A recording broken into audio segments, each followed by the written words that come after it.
Ruto aliweka msingi wa kampeni zake za kinyang'anyiro cha kuingia ikulu katika kuwashawishi na kulishawishi kanisa kwa kile alichokitaja kwamba ni Mungu na watu, hatua ambayo ilisababisha wapinzani wake kumkashifu. Kuna wakati walimkashifu na hata kumuita jina la kasisi mkuu wa ufisadi, huku wapinzani wake wakizua maswali kuhusu vikao vya watu wa kanisa alivyokuwa akiandaa na alipokuwa akitoa pesa za michango alizokuwa akitoa kanisani.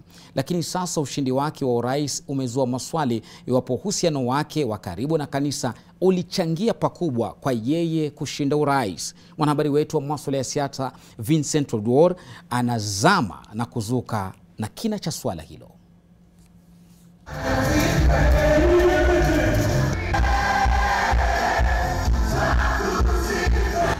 Rais mteule William Ruto kwa muda amekuwa akijiwasilisha kuwa Mkristo na kuweka msingi wa kampeni zake kwa kile alisema ni imani yake kwa Mungu. Harambee! Kwa muda wa miaka mitatu kuelekea katika uchaguzi mkuu uliokamilika, Ruto amekuwa akihudhuria sana ibada kanisani, akinukuu maandiko ya Biblia. Mbali na kushiriki katika maombi, ilipofika wakati wa kutoa sadaka, alikuwa akitoa sadaka nono ya mamilioni ya pesa. Pia shilingi milioni 1.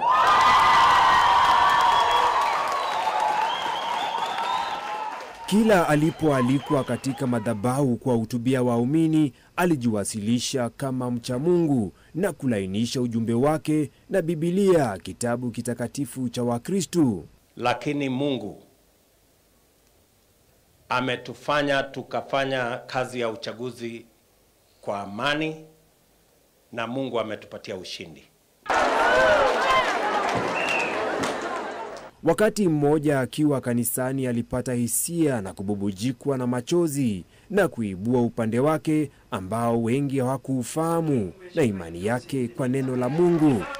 Mchanganuzi wa siasa Mark Bichache anashikilia kuwa ushindi wa urais wa Ruto sasa umeweka bayana umuhimu wa swala la kanisa wakati wa kuwania kiti cha urais nchini. Conservative thought is the ideology that all leadership is chosen by God, and therefore being someone who's God chosen, the masses feel like they have to support you. Kenya is an 80% Christian country, but more than that, we've got a lot of very key and focused followers of certain religious leaders, and once they hear that someone has been chosen by God, then they will follow that person. Mchanganuzi wa siasa Martin Olo anakubaliana na Bichache kuwa kiwango cha uhusiano na kanisa wa William Ruto na Raila Odinga wa Azimio kiliathiri pakubwa idadi ya kura walizopata. Ruto has managed to present himself as a Christian, and the churches have embraced him as a Christian.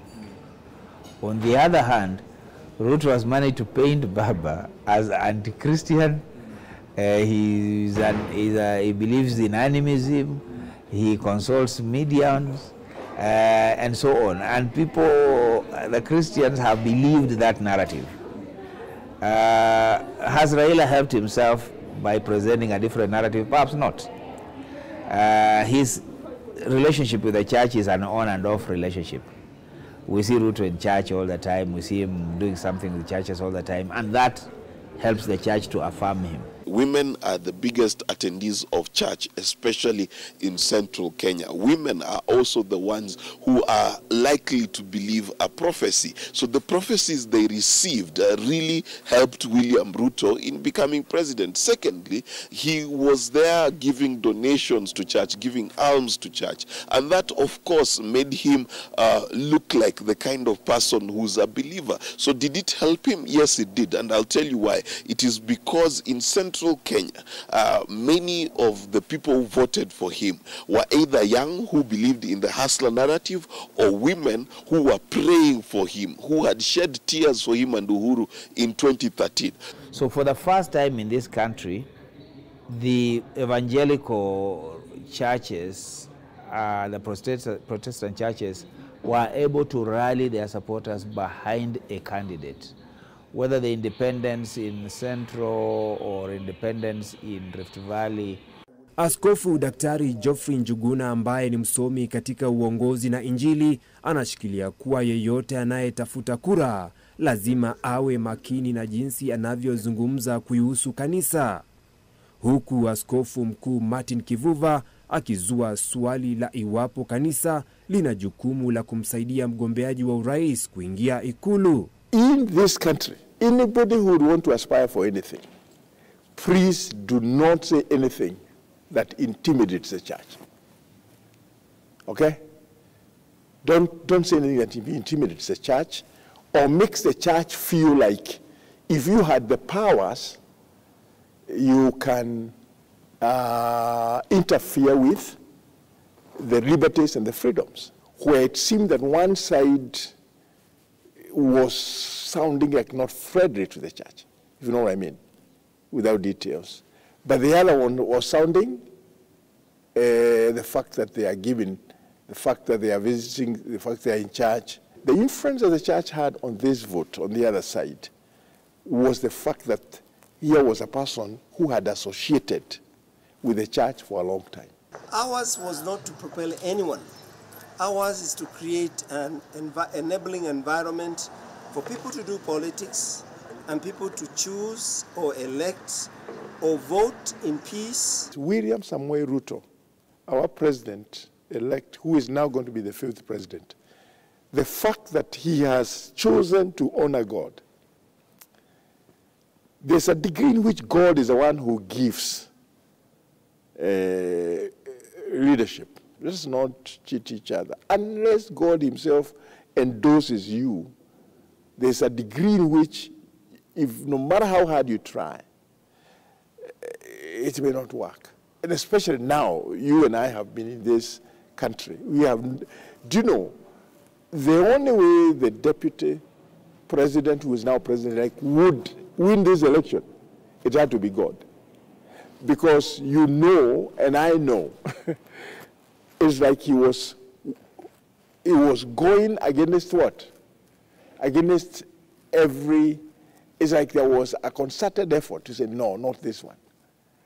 And they were very, very bold. You know that. 2 weeks before the election, Raila Odinga was in trouble by criticizing Christianity and saying that it's not the only religion. And you saw a lot of pushback from Christians. We are warriors and the Church of Jesus Christ and the people, Lord. Kuna hisia kuwa naibu wa rais aliweza kujipanga kiustadi na hali ya siasa iliyokuwepo pamoja na dini ya Ukristo. President-elect's wife has distinguished herself as really a prayerful person. She runs a chaplaincy around her husband's official residence. A combination of Rachel, a prayerful wife, and Ruto, who confesses to be a Christian and has convinced most churches in this country to support him. Politicians are very, very key because all the policies that are done in this country are discussion that takes place in the National Assembly, laws and policies. And therefore, we would desire that the influence of the church can be felt within the policy making. Do you know if Chapter 6 of the Constitution, I know the people who introduced that chapter are Christians. Wanasema kanisa linafaa kuielekeza jamii wakati inapohangaika kutofautisha kati ya mabaya na mazuri, lakini shughuli ya kubuni na kutekeleza sheria na sera zimefanya kanisa na siasa kutotenganika. Vincent Odur, NTV, Nairobi. Asante Vincent kwa taarifa hiyo. Kina Uketo